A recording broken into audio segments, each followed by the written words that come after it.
15 August ते 17 August या दरम्यान अंमली पदार्थ हे घातक स्वरूपाचं आहे. त्याच्याबद्दल आम्ही पोलीस विभागामार्फत जनजागृती मोहीम आम्ही हाती घेतलेली आहे.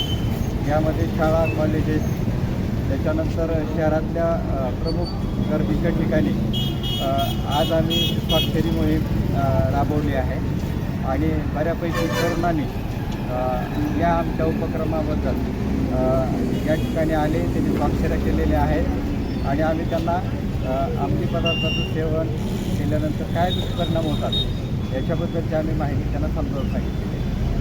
सर, पूर्ण शहरातील जे युवक आहेत आणि जे व्यसनाधीनकडे वळत आहेत, अशांना काय आव्हान करू इच्छित आपण? व्यसन कधीही शरीराला, आपल्या सार्वजनिक आरोग्याला धोकादायक आहे, त्यापासून दूर राहावं आणि पोलिसांना ज्या ज्यावेळी अशा मोहिमा आम्ही राबवतो त्यावेळी आम्हाला सहकार्य करावं. ओके.